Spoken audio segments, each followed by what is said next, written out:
This story broke yesterday. Local assembly candidate Robert Smullen has been arrested.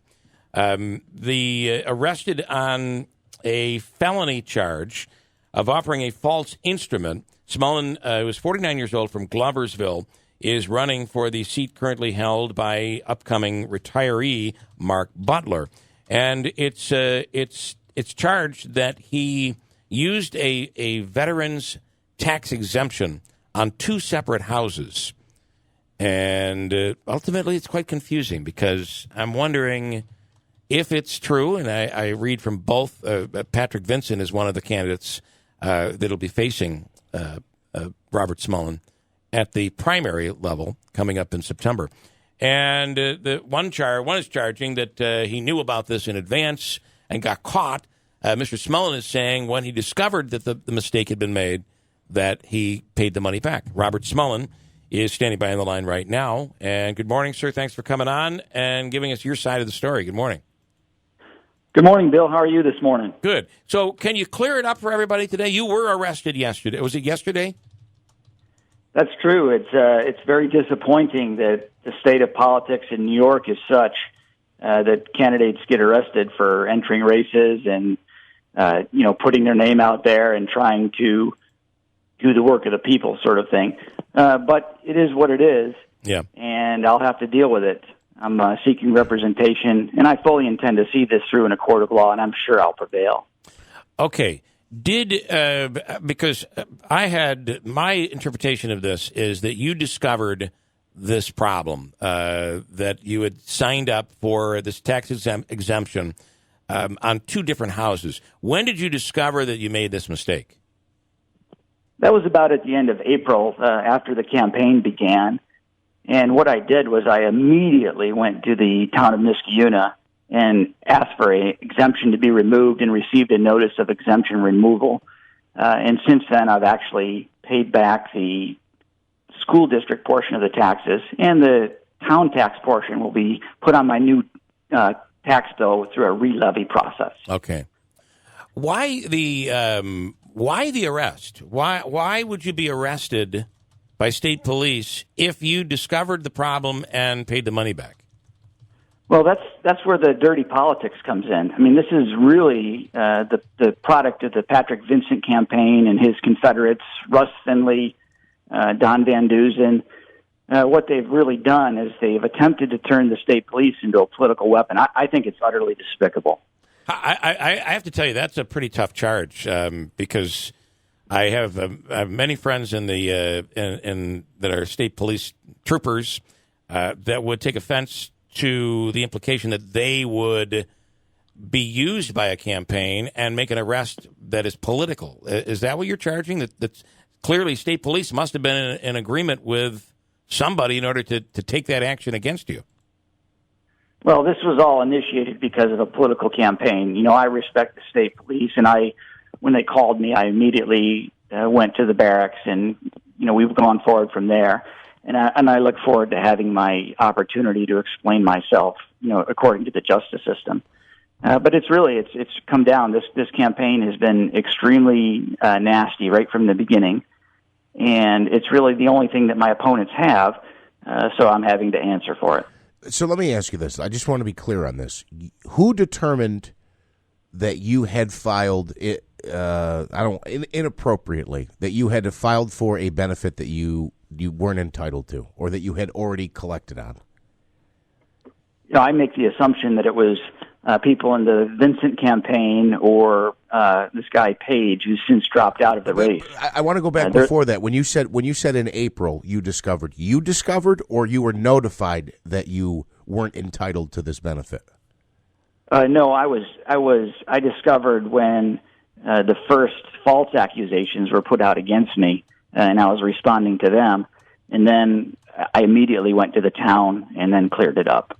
And when you were arrested yesterday, did you say to the trooper, "This is already being taken care of. I've already had communication. I've already paid some of the money back"? Did you say that to them, and what was their response? Well, no. When they initially, when I reported to the state troopers barracks, I was wondering what was going on, And then when he mentioned that I was being charged, I immediately asked for representation because I'm experienced enough to know that it's important to make sure that you have a lawyer to represent you, especially in a very complicated case like this. Okay. I have somebody piping in here this morning. And I do have a comment from Patrick Vincent that I'll ask you to comment on. I know that comments have been made on both of your Facebook pages. Pretty lengthy statements were put out. But this is someone who's saying there's an application paperwork that needs to be filled out for this tax exemption. And this person is saying anyone would be very aware that they did this process twice, especially within 1 year, and that it was inappropriate to do it on two different properties. Do you disagree with that?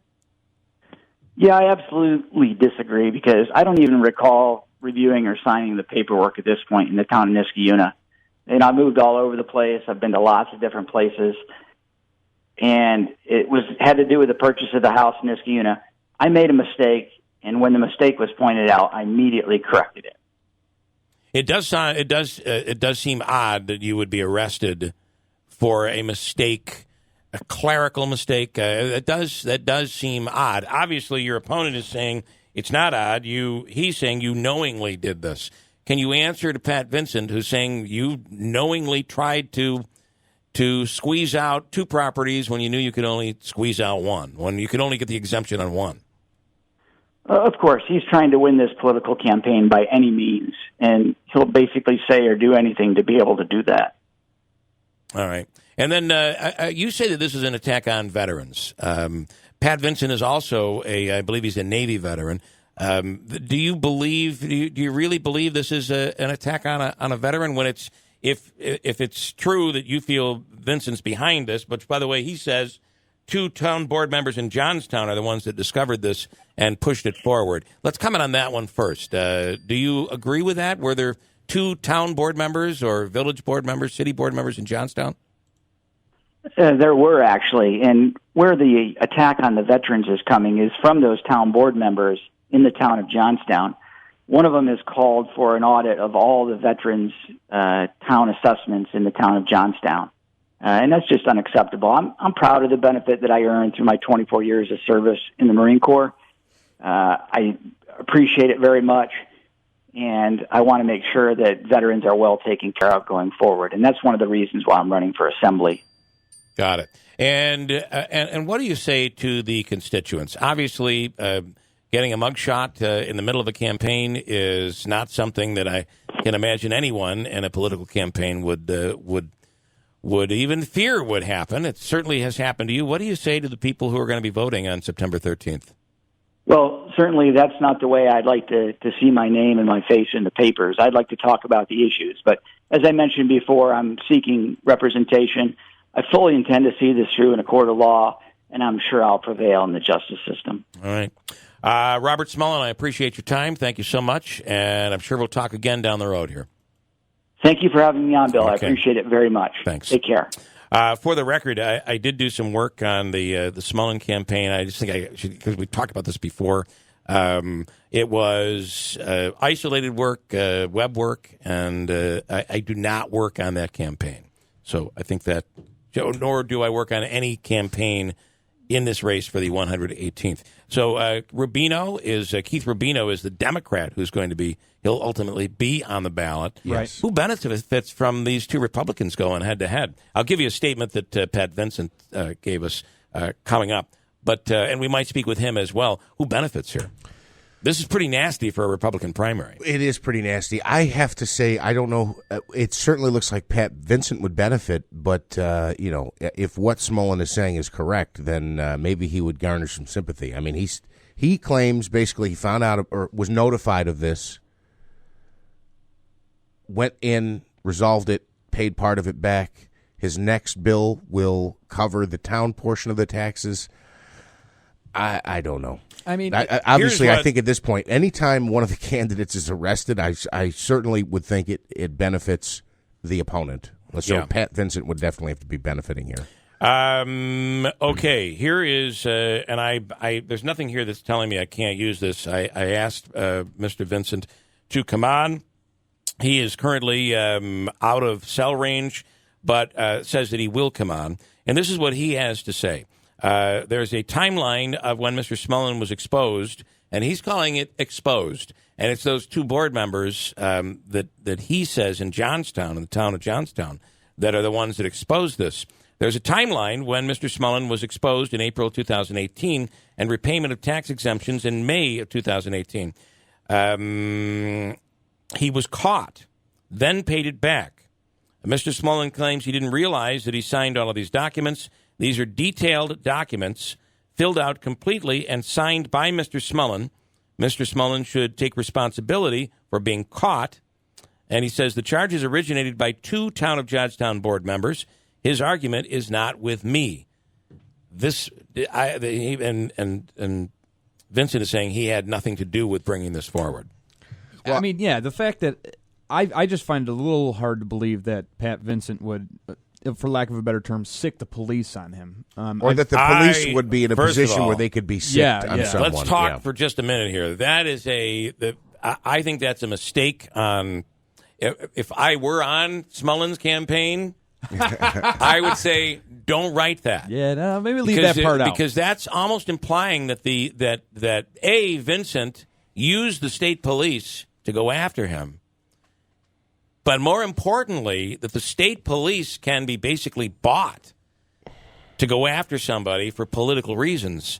I find that preposterous. I do not believe that would happen. I feel the same way. Now, it could be, too, that, okay, and like Robert Smullen said, he says he's going to, see this through in court, which he has every right to do. But I feel like even though the money was paid back, the law was still broken, So that could be perfect explanation for the arrest. I don't even care to get. I don't understand the whole process. However, we do know that if one party is saying this person did this, I want them arrested, oftentimes the police will just carry out the action, and it is left then for the courts to settle it. Right. Yeah.